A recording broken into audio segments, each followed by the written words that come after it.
Bienvenue dans ce nouvel update lecture. Je sais que ça fait hyper longtemps que j'en ai pas fait parce qu'à la base je m'étais rendu compte que je les faisais un peu en mode forcé, où j'étais en mode ah je dois faire ça, et après je me suis dit en fait genre c'est ridicule et je prends pas forcément plaisir, et après au montage je suis en mode ah putain je déteste ce que je dis et tout, et la plupart du temps je me souviens même plus des livres que j'ai lus. Mais là vraiment j'avais envie de parler des livres que j'ai lus récemment du coup. Donc on va commencer. Ce sera mes lectures de février. Donc oui, on est en avril, donc j'ai un peu de retard. Mais j'ai aussi présenté le livre que j'ai lu en mars, parce que j'ai lu qu'un livre en mars. Je me suis munie de mon petit journal. Voilà, j'avais fait une double page de mon wrap-up de février. Donc je vais m'aider de ça pour faire mon update lecture, parce que j'ai la flemme vraiment de chercher les livres, de les ranger, etc. Genre big flemme. Donc let's go. Donc le premier livre que j'ai lu en février, c'est La place de Annie Ernaux. Honnêtement je me souviens pas trop d'avoir lu ce livre. Je pense que peut-être j'ai commencé par le mauvais Annie Ernaux, ou peut-être que genre, ça m'a pas touché autant que ce que j'aurais pensé. Et peut-être que j'ai eu une lecture un peu passive, où juste j'ai lu pour lire et pas vraiment pour apprécier. Donc c'est pas une lecture qui m'a marquée, mais si vous voulez on va retrouver Annie Ernaux, genre c'est une autobiographie qui perd son père, et en gros c'est toute cette histoire là. Il me semble, je suis même pas sûre, mais oui je crois que c'est ça. Et donc voilà, il faudrait vraiment que je le relise, parce que pour le moment genre ça m'a vraiment pas du tout marqué. Du coup j'ai mis 3 étoiles sur 5. Donc voilà. Ensuite j'ai lu The Unbecoming of Mara Dyer de je sais pas qui est l'auteur. Bref, j'arrive pas à lire. J'ai mis 2,75 parce que je sais pas si vous avez vu mon vlog, mais en fait, je sais pas comment expliquer. Je suis persuadée que si j'avais lu ce livre quand j'avais peut-être 15 ans, par là autour, 15-16 ans, j'aurais adoré ce livre.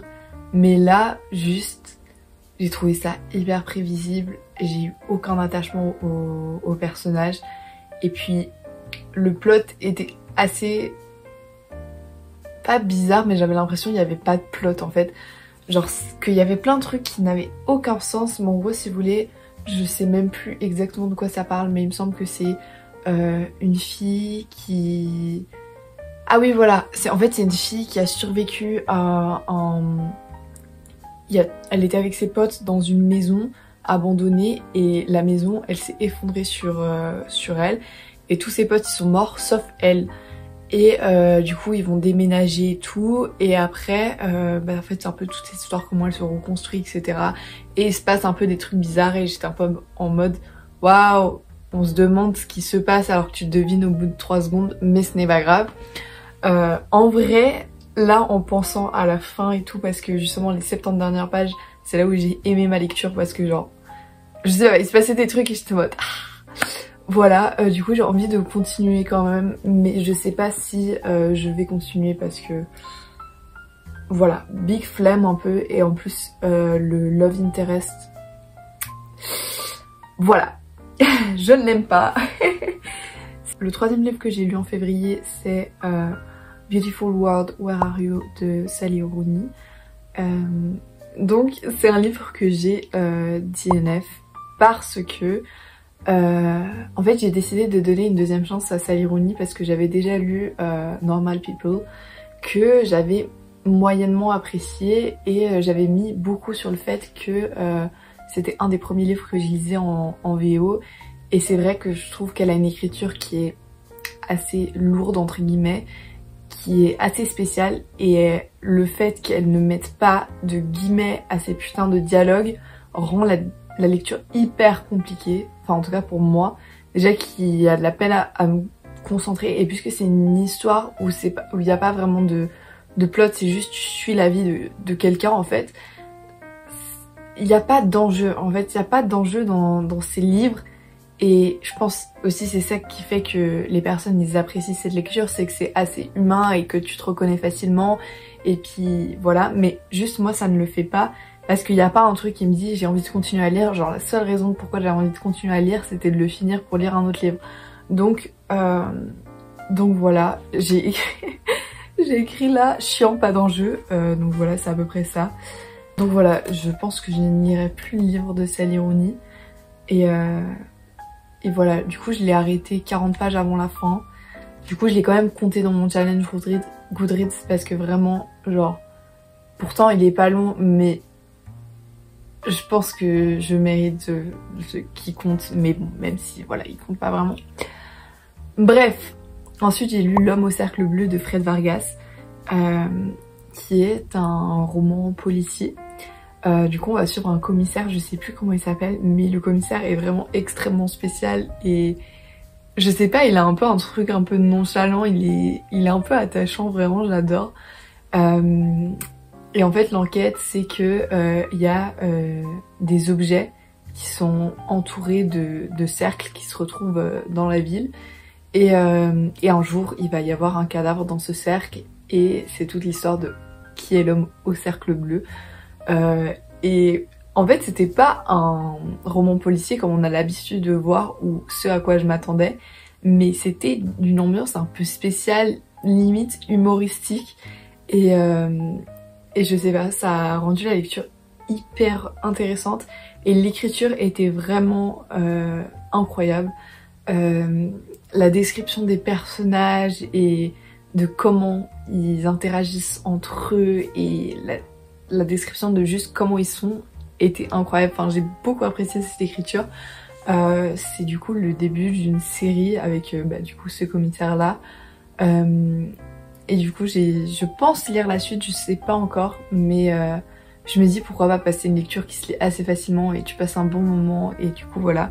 Du coup j'ai mis 4 étoiles sur 5 parce que c'est quand même un extrêmement bon livre. Voilà, tu passes un bon moment, c'est pas le livre de l'année mais tu passes un bon moment. Ensuite j'ai lu The Housemaid de Freda McFadden qui est encore un thriller. J'étais dans ma era thriller, il faut croire. Ici on va suivre Nina, je crois qu'elle s'appelle comme ça. On sait un peu son passé mais ça reste assez mystérieux. On sait que elle sort de prison, qu'elle a vécu dans une voiture et tout, ok bizarre. Et du coup elle essaie de se trouver un nouveau job. Et ce job là c'est d'être en fait femme de ménage / nounou pour une famille qui vit dans une énorme villa avec un enfant. Et du coup il y a juste le mari, la femme et l'enfant. Et il commence à se passer des choses extrêmement bizarres, sachant que du coup elle vit avec cette famille et elle vit dans un endroit, dans une chambre où la clé, où il y a une clé mais elle se ferme, la chambre se ferme que de l'extérieur. Donc déjà premier truc bizarre. Et il s'enchaîne plein de choses encore plus bizarres et vraiment mais j'ai adoré cette lecture. Du début à la fin, j'étais vraiment dans le livre et c'était incroyable et ça fait tellement plaisir de juste dès la première page j'étais en mode ok il se passe ça et juste tu tournes les pages et après genre c'était vraiment incroyable. Et du coup j'ai mis 5 étoiles parce que vraiment ça, j'ai ressenti des émotions, j'ai été angoissée, j'ai eu de la compassion, j'étais en mode oh my god qu'est-ce qui se passe et tout et ouais, et ça vraiment pour moi c'est synonyme de 5 étoiles. Donc voilà, gros coup de cœur pour ce livre. D'ailleurs il a été traduit en français il y a pas longtemps il me semble, sous le nom La femme de ménage, donc n'hésitez pas, c'est un petit poche donc trop cool. Et je sais pas si je lirai la suite, au début j'avais hésité mais je pense clairement que je vais lire la suite parce que vraiment je pense que elle écrit bien les thrillers et que j'adore ce genre d'histoire. Qui en fait c'est pas vraiment un thriller mais c'est plus axé sur le mystery et ça j'aime bien aussi. Du coup en fait je sais pas, ouais, je sais pas si on peut décrire ça comme un thriller. Parce qu'il y a quand même des morts dedans mais enfin... Ça... Bref, je vais spoiler le livre donc faut que j'arrête de parler. Prochain livre que j'ai lu, c'est Glorious Rock Bottom de Bryony Gordon, qui est un livre autobiographique, encore une fois, sur du coup l'autrice qui raconte comment elle s'est en sortie de son alcoolisme. C'est un livre que Lily m'avait recommandé dans la vidéo J, 4 recommandations que Lily me fait. Et franchement, honnêtement, je m'attendais à un livre qui allait beaucoup plus me marquer que ce que le livre il a fait.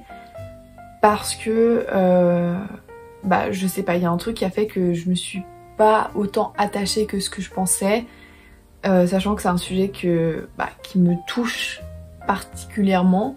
Mais là, ça l'a fait un petit peu, mais pas trop. Peut-être j'étais pas à fond dans le livre ou je sais pas, ou pour moi il me manquait un peu des éléments de sa vie pour comprendre vraiment comment elle était tombée dans ça. Et c'est ça qui m'intéresse le plus que comment elle réussit à s'en sortir.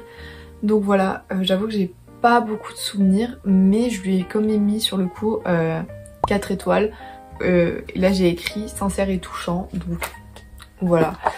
Maintenant peut-être je baisserai un peu la note à 3,5, mais bon, puis je m'en fous un peu de la note que je mets à mes livres. On va dire que c'est un 4 étoiles, parce que le livre vaut un 4 étoiles, mais peut-être mon appréciation elle est un peu plus basse, je sais pas. Mais voilà, en tout cas pour ça. Ensuite, dernier livre que j'ai lu en février, il s'agit de Divine Revolts de Rebecca Ross. Donc j'ai fait aussi un reading vlog sur ce livre. J'ai adoré ce livre, vraiment c'était incroyable. Donc ici on va suivre deux rivaux qui travaillent au même endroit, donc dans un... je sais pas comment on appelle, ils font des articles de journaux. Dans un bureau où ils font des journaux, enfin bref voilà. Et en gros ils se battent les deux pour la même place. Et du coup c'est pour ça qu'ils sont un peu rivaux, etc. Et en parallèle à ça, du coup la fille Eris, elle, son frère il est à la guerre parce qu'il y a une guerre entre deux dieux. Et du coup voilà, ça ajoute un aspect mythologique que j'aime trop. Et du coup elle va écrire des lettres à son frère. Et elle va à chaque fois les mettre dans son placard. Et les lettres elles disparaissent, et en pensant qu'elle écrit à son frère. Et un jour elle va recevoir une lettre en retour où il dit écoute, j'ai lu toutes tes lettres et c'est pas moi ton frère, tu es pas la personne donc je suis pas la personne que tu recherches, donc tu peux arrêter et tout. Et donc voilà, va s'en suivre une relation épistolaire entre du coup Iris et la personne qui a répondu. Bon bref, on se doute bien que c'est son rival de son travail. Bref, et du coup j'ai adoré la sincérité qu'il y avait dans ce texte, la vulnérabilité des personnages et le fait que c'était pas juste en mode ils sont ensemble, enfin genre ils fall in love et puis ils font leur truc. C'était vraiment, il y avait vraiment un attachement derrière et que ça venait pas d'un coup comme ça, c'était vraiment incroyable. En plus avec l'aspect mythologique derrière et tout ça, et il y avait tout le temps du rebondissement, il y avait tout le temps de l'action et tu t'ennuyais jamais en fait. Et genre c'était un rythme assez rapide qui faisait que t'enchaînais et c'était vraiment trop bien. Donc je vous conseille vraiment 100% ce livre. Il sort bientôt en français chez De Sexus. En plus regardez l'édition qu'ils ont fait, elle est vraiment incroyable, donc vous n'avez plus d'excuses pour ne pas le lire. Donc voilà.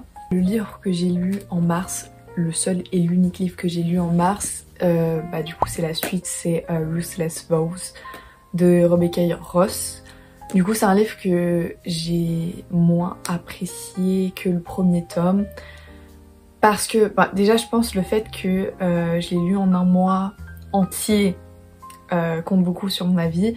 Mais en fait, sans spoiler, hein, je vais pas spoiler, mais il se passe un truc à la fin du tome 1 qui fait que dans le tome 2, en fait j'avais l'impression de pas retrouver l'alchimie des personnages que j'aimais tant. Et que je les retrouvais un petit peu à certains moments, mais limite j'avais l'impression de pas les reconnaître ou voilà. Et c'était très bizarre comme lecture parce que du coup ouais, en fait, je pense que ça joue beaucoup sur le fait que j'arrivais pas à me concentrer, j'étais genre en panne de lecture, etc. Mais je me souviens plus combien je l'ai noté, je l'ai peut-être noté 3 ou 4 étoiles sur Goodreads, j'en sais rien, je sais pas. je vérifierai. Mais voilà, du coup je suis limite presque déçue de l'avoir lu. Ou peut-être il faudrait que je le relise, mais en tout cas, pour moi oui, le livre a un intérêt. Mais ouais, c'était quand même moins bien. Voilà. Et j'ai pas envie de trop développer parce que j'ai peur de spoiler. Mais du coup, c'est tout pour moi, c'est tout pour mon update lecture. J'espère que ça vous aura plu. N'hésitez pas à me dire si vous avez lu un de ces livres, si un de ces livres vous fait envie. Et on se retrouve bientôt pour une nouvelle vidéo. Et je pense faire un update lecture pour le mois d'avril aussi. Comme ça, je serai à jour. Et dites-moi si vous aimez ce genre de vidéos parce que voilà, moi c'est toujours un plaisir de parler de livres, mais je sais pas si une vidéo full où je parle c'est intéressant. Donc voilà, dites-moi tout et je vous fais plein de gros bisous, à la prochaine.